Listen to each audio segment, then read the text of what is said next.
Vamos a contestar esta última pregunta que tenemos de una serie, cantidad de preguntas que nos han hecho y nos da muchísimo gusto poder contestarlas poco a poco, que dice así: Israel ha mencionado que ya tiene todo listo para la construcción del tercer templo. ¿Acaso la guerra actual de Israel dará paso a la construcción del tercer templo? Una muy buena pregunta, porque esto nos da lugar a poder entender por qué Israel no podía ser destruido por los nazis en el siglo pasado, en la Segunda Guerra Mundial. Bueno, simplemente porque si Israel no hubiera regresado a su tierra, pues las profecías en la Biblia de los últimos tiempos no podrían cumplirse. ¿A quién iba a perseguir el anticristo si Israel no existía? ¿Cómo podía levantarse un tercer templo si Israel no existía?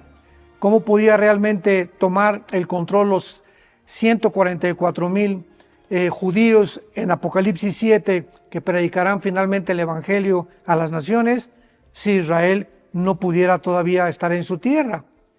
Así que actualmente hay una gran elaboración de un proyecto tremendo en Israel para la reconstrucción del tercer templo. Y está profetizado en la Biblia. Por ejemplo, en la segunda carta a los tesalonicenses, hablando acerca del anticristo, el apóstol Pablo dice: nadie los engañe, segunda de Tesalonicenses capítulo 2, versículo 3 y 4.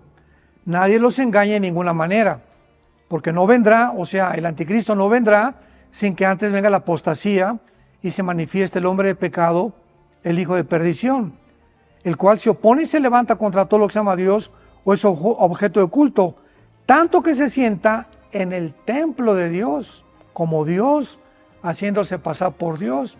Entonces vemos nosotros que esto lo confirma y lo corrobora lo que anteriormente el profeta Daniel, 600 años antes de Pablo, lo había escrito Daniel de una forma muy clara como la abominación desoladora. Mateo 24:15, Jesucristo lo vuelve a corroborar y a confirmar. Cuando vean al anticristo entrar allá al templo, huyan a los montes y escápense los que están en Judea de una forma principal, porque vendrá tribulación como nunca jamás la había habido.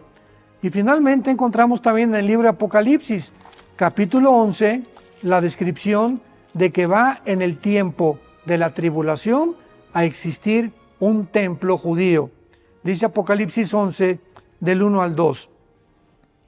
Entonces me fue dada una caña semejante a una vara de medir, y se me dijo: levántate, mide el templo de Dios, y el altar, y a los que adoran en él. Pero el patio que está fuera del templo, déjalo aparte, no lo midas, porque ha sido entregado a los gentiles, y ellos la pisotearán Jerusalén 42 meses. Así que vemos claramente que la Biblia nos muestra que es inevitable, tiene que ser una confirmación absoluta que los judíos ya estén reuniendo piezas ahorita en Israel para poder levantar este templo, pero tienen un solo obstáculo, que el lugar del templo judío, el segundo templo, se encuentra debajo de lo que es actualmente la cúpula de la roca, una cúpula que tú ves una postal de Jerusalén. Cuando los que han ido a Jerusalén, es una impresionante bóveda como de oro que se llama la cúpula de la roca, y es una mezquita, le llaman la mezquita de Omar. Y supuestamente debajo de esa mezquita, en el año 70, cuando los romanos invadieron Jerusalén, quedó sepultado el templo de los judíos. Así que ahorita pues ellos no pueden invadir esa mezquita, se desataría una guerra terrible en el Medio Oriente, y solamente un milagro va a poder llevarse a cabo, tal vez una intervención divina, un terremoto o algo parecido, en el cual los judíos puedan, con la protección del anticristo, levantar su tercer templo.